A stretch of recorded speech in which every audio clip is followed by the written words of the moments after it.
wengi wanaanza vizuri, lakini wanamaliza vibaya. Sio kwa sababu hawana uwezo, bali kwa sababu hawakuona mwisho. Umewahi kujiuliza kwa nini wengine wanaonekana kama wanajua kila kitu kitakachotokea kabla hakijatokea? Kwa nini wao hawashangazwi na matatizo yanayowaangusha wengine? Siri yao ni moja tu. Najua unajiuliza ni ipi hiyo.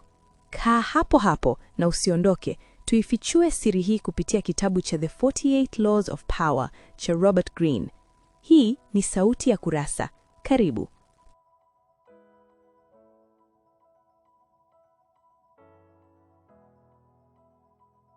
Sheria ya 29.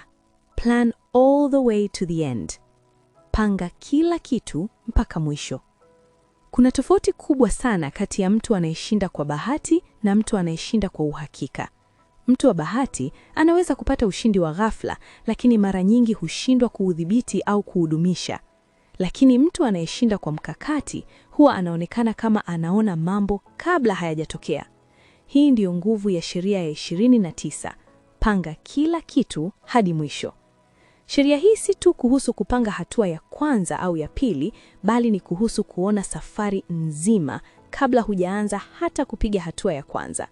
Ni uwezo wa kufikiria mbele kwa kina kiasi kwamba matokeo yako hayakutokei kwa bahati, bali yanakuwa ni matokeo ya mipango yako.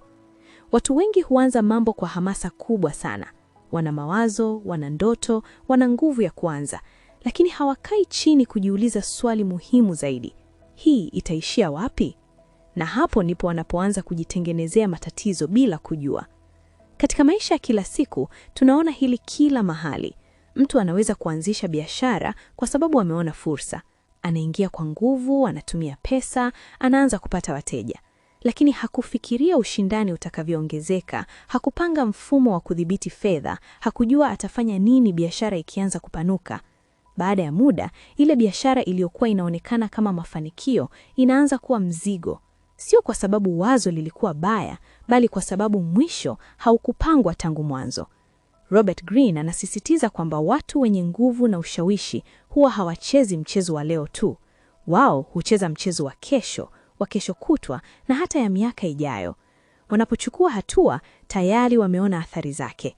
Wanajua nani ataathirika, nani atapinga, nani ataunga mkono, na ni hatua gani watachukua kila hali itakapotokea.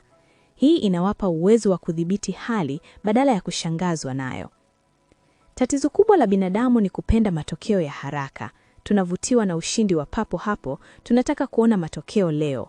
Lakini mara nyingi, kile kinachoonekana kama ushindi wa haraka kinaweza kuwa mwanzo wa matatizo makubwa baadaye. Sheria ya 29 inakufundisha kujizuia dhidi ya msukumo huu. Inakufundisha kusimama kidogo na kufikiria, baada ya hii, nini kitafuata? Swali hili linaweza kuokoa miaka ya matatizo. Kufikiria hadi mwisho kunahitaji nidhamu ya akili. Inahitaji uwezo wa kuacha kuongozwa na hisia za sasa na kuanza kuongozwa na maono ya baadaye. Ni kama kucheza mchezo wa chess. Mchezaji wa kawaida anaangalia hatua 1 au 2 mbele. Lakini mchezaji bora anaangalia hatua 5, 10 au hata zaidi. Anaona matokeo kabla hayajatokea. Na hiyo ndio tofauti kati ya kushinda kwa bahati na kushinda kwa mkakati. Lakini kuna jambo lingine la kina zaidi katika sheria hii. Kupanga hadi mwisho hakumaanishi kuwa kila kitu kitaenda kama ulivyopanga. Maisha yana mambo yasiyotabirika. Lakini unapokuwa umefikiria njia mbalimbali zinazoweza kutokea, unakuwa tayari kubadilika bila kupoteza mwelekeo. Unakuwa na ramani hata kama barabara inabadilika. Watu wasio na mpango hujikuta wanazunguka bila mwelekeo kila wanapokutana na kikwazo kidogo. Katika ulimwengu wa nguvu na ushawishi, mtu anayepanga hadi mwisho huwa hatikisiki kirahisi. Hata mambo yanapobadilika, yeye bado anaonekana kuwa na udhibiti. Hii inajenga heshima. Watu huanza kumuona kama mtu mwenye maono, mtu anayejua anachofanya. Na kwa sababu hiyo, wanakuwa tayari kumfuata.